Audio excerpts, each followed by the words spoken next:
Artificial intelligence is rapidly integrating into the modern classroom. So what happens when cold silicone meets the human soul? These four dimensions contrast digital efficiency with necessary human warmth. First up, raw processing power.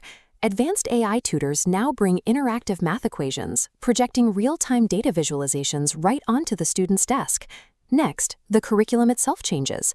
These systems rely on adaptive learning charts that continuously analyze performance, instantly tailoring the lesson's pace to an individual student's progress.